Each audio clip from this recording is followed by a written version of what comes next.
Bom dia, meu irmão, bom dia, minha irmã. Aqui é o seu amigo Pastor Cleverton com mais uma manhã de devocional. Querido, gostaria de agradecer todos vocês que estão ouvindo essas mensagens, que estão compartilhando ela com seus amigos, com seus familiares. Gostaria de agradecer vocês que já fizeram a sua inscrição no nosso canal. E gostaria também de convidar você que ainda não é inscrito, que você possa fazer a sua inscrição e que você possa ajudar nós a compartilhar a mensagem do Senhor. Bem, queridos, na lição anterior, nós vimos Jesus, o autor da vida, curando uma mulher que sofria com fluxo de sangue há 12 anos. E depois vemos o Senhor ressuscitando a filha de Jairo. Hoje, veremos Jesus curando 2 cegos em resposta à sua fé. O tema de hoje é uma resposta à fé. O texto é o livro de Mateus capítulo 9, do versículo 27 ao versículo 31. Queridos, a Bíblia ensina muito sobre a fé, principalmente no Novo Testamento.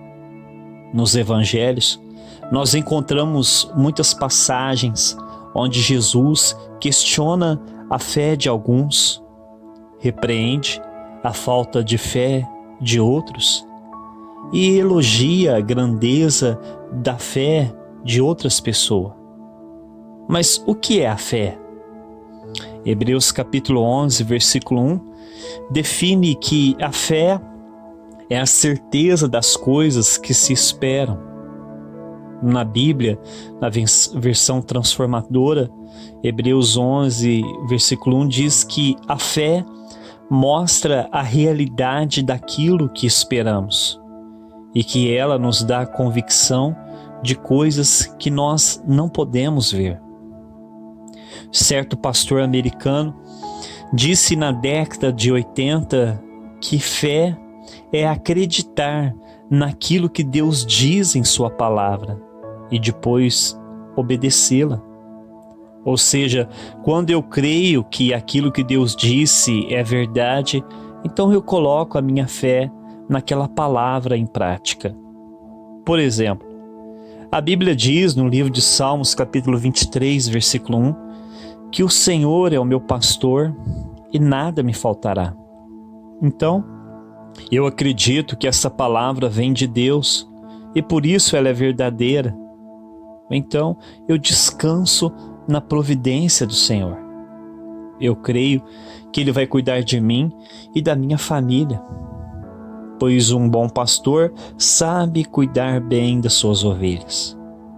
Veja bem, eu não vou cruzar os meus braços e ficar esperando o pão cair do céu, mas eu creio que quando as portas se fecham, que quando o mundo está em crise econômica, como nos dias de hoje, que o Senhor é o meu pastor e que por isso nada irá me faltar. Hebreus 11:6 diz que sem fé é impossível agradar a Deus. Mas por quê? É porque o Senhor é o autor da vida.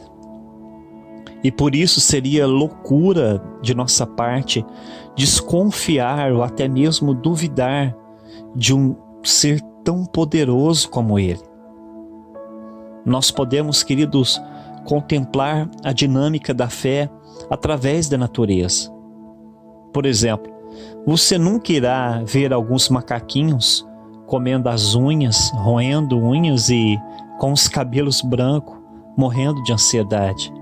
Mas, com certeza, você sempre irá ver eles alegre no meio das florestas, confiando totalmente na providência do Criador.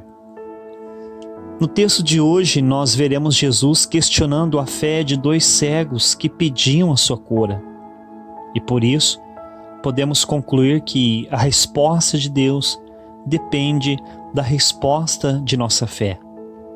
Ou seja, nós recebemos o milagre do Senhor quando nós primeiramente cremos que Ele nos ouvirá e nos atenderá. Mateus 9, 27 diz assim: E saindo dali, 2 cegos o seguiram gritando: Jesus, filho de Davi, tenha compaixão de nós. Querido, quando Jesus ressuscitou a filha de Jairo, então ele voltou para sua casa em Cafarnaum. E no caminho, 2 cegos passaram a segui-lo gritando: Jesus, filho de Davi, tenha compaixão de nós. Que coisa mais linda, querido. Aqueles cegos, eles eram fisicamente cegos, mas eles enxergavam com os olhos espirituais aquilo que a multidão não via.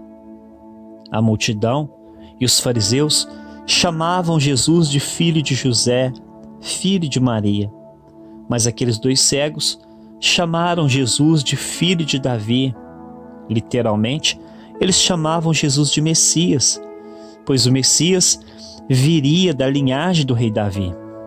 E somente o Messias, os profetas diziam que somente ele, quando ele viesse, ele poderia purificar leprosos, expulsar demônios, curar enfermos e ressuscitar os mortos e até mesmo abrir os olhos dos cegos. Aqui vemos no texto que eles clamaram ao Messias por compaixão. Então, naquele momento, eles tocaram nas profundezas do coração do Senhor Jesus, pois ele tinha uma grande compaixão pelas pessoas. Querido, Jesus te ama e neste momento ele está ouvindo o seu clamor, cheio de compaixão por ti. Mateus 9:28 diz assim: E quando Jesus entrou em sua casa, os cegos se aproximaram e Jesus lhe perguntou: Vocês creem que realmente eu posso fazer isso? E eles responderam: Sim, Senhor, nós cremos. Querido, quando os 2 cegos se aproximaram de Jesus em sua casa, então o Senhor lhe fez uma pergunta importante para que eles pudessem receber o seu milagre. Vocês creem que realmente eu posso curar vocês? Talvez você pergunte: mas que pergunta mais imbecil, que pergunta estranha. Se eles foram até Jesus, é porque certamente eles criam nele. Mas, querido, nem todos aqueles que estavam no meio daquela multidão criam em Jesus. Alguns estavam ali por curiosidade. Outros estavam ali para tentar incriminar Jesus, como os fariseus, os saduceus. E havia também ali muitos Maria vai com as outras, como diz no ditado popular, aqueles que não pode ver uma aglomeração de pessoas. E Jesus então fez essa pergunta também, porque em Hebreus 11:6 diz que sem fé é impossível agradar a Deus, pois quem deseja se aproximar de Deus deve crer que Ele existe e que Ele recompensa aqueles que buscam a sua ajuda. Então, a nossa resposta depende de nossa fé em Cristo. Os 2 cegos logo responderam: Sim, Senhor, nós cremos. Então, Mateus 9, versículo 29, aqui mais uma vez Jesus, após tocar nos olhos deles, disse a mesma verdade espiritual sobre a fé. Jesus diz assim: Então Jesus tocou nos olhos deles, dizendo: Que seja feita conforme a fé que vocês têm. Querido, após uma pergunta questionando a fé deles, agora, após orar por eles, Jesus faz uma afirmativa: Olha, se realmente vocês creem em mim, o milagre então ocorrerá.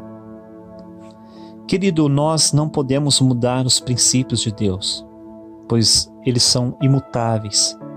Jesus disse certa vez que pode passar o céu e a terra, mas as minhas palavras não passarão. Ou seja, pode passar milhares de gerações aqui na terra, mas os princípios da palavra de Deus nunca passarão. Eles nunca serão alterados. Eles continuarão os mesmos eternamente. E o princípio sobre a fé também jamais será modificado. Primeiro, nós devemos ouvir a palavra de Deus. Nós devemos conhecer as promessas de Deus para podermos acreditar nelas, pois ninguém acredita naquilo que nunca viu nem ouviu. Por exemplo, se eu disser a você, querido, hoje que na sua conta bancária tem 300 mil reais, com certeza você não daria crédito às minhas palavras. Mas, se você fosse ao banco e tirasse ali um extrato da sua conta e visse ali 300 mil depositado em sua conta, aí certamente você creria. Querido, o mundo espiritual também funciona assim. Deus nos enviou a sua palavra para que nós pudéssemos crer nelas, em suas promessas. Quanto mais eu conheço a sua palavra, as suas promessas, mais fé eu tenho em Deus. E isto significa fé em sua palavra. Esta fé, querido, será muito valiosa e importante no momento de nossas orações e petições a Deus. Quando pedirmos alguma coisa ao Senhor, Ele nos dirá: você realmente crê que eu posso, que eu tenho poder para realizar isto em sua vida? Então, após conhecer bem quem é o nosso Deus amoroso, que Ele é cheio de compaixão e que Ele tem todo o poder, então nós responderemos a Ele como os dois cegos: sim, Senhor, eu creio em Ti, creio em Tua palavra, creio que aquilo que o Senhor disse, aquilo que o Senhor prometeu, o Senhor irá realizar em minha vida. Então, o Senhor irá estender as suas poderosas mãos para nós e dirá em alta voz: que seja feito em sua vida conforme a sua fé. E o resultado desse tipo de oração sempre será o mesmo, como está escrito aqui em Mateus 9:30. E então, imediatamente, os olhos deles se abriram. Querido, aqui diz que no mesmo instante os olhos deles se abriram. Então, o mesmo irá ocorrer conosco nos dias de hoje. Em resposta à nossa fé verdadeira, o milagre do Senhor se manifestará em nossa vida. Mateus 9:30, parte B e 31, diz aqui assim que Jesus advertiu eles severamente, dizendo: tenha cuidado para que ninguém fique sabendo disso. Eles, porém, saíram e espalharam a notícia a respeito de Jesus por toda aquela terra. Aqui agora, querido, nós vemos Jesus humildemente transferindo mais uma vez a glória para Deus o Pai e não para Ele mesmo. Jesus disse: vejam, não conte isso para ninguém. Mas, querido, quando nós recebemos um milagre do Senhor, nosso coração fica tão alegre que nós não conseguimos nos conter. Logo nós saímos e começamos a fazer como aqueles dois cegos. Passamos a testemunhar o grande milagre do Senhor. Só para concluir a mensagem de hoje, querido, chegou ao fim de mais uma mensagem revelada do coração do Senhor para o nosso coração. Hoje Ele nos ensinou a importância do conhecimento da Sua palavra, para podermos crer em Suas promessas e clamar por elas. E também aprendemos que a resposta de Deus depende da resposta da nossa fé. O milagre de Deus na nossa vida é a resposta da nossa fé nele. Pai, nós te agradecemos porque o Senhor nos ensinou sobre como funciona a dinâmica da fé no mundo espiritual mais uma vez. O Senhor nos ensinou, meu Pai, através dessa passagem, que nós devemos ouvir a Tua palavra constantemente para conhecer as Tuas promessas, porque nós podemos, meu Deus, nós não podemos clamar e acreditar naquilo que nós nunca ouvimos. Mas quando nós ouvimos e cremos, meu Deus, que aquilo que o Senhor disse é a verdade, que a Tua palavra é verdadeira, então nós tomamos posse do nosso milagre, dessas promessas, e quando nós clamamos pelas Suas promessas, meu Pai, baseado na Tua palavra, então, meu Deus, o milagre acontece em nossa vida, porque nós entendemos pela Tua palavra hoje que a resposta de Deus depende da resposta da nossa fé em Sua palavra. Querido, que Deus te abençoe e até amanhã, se Deus permitir.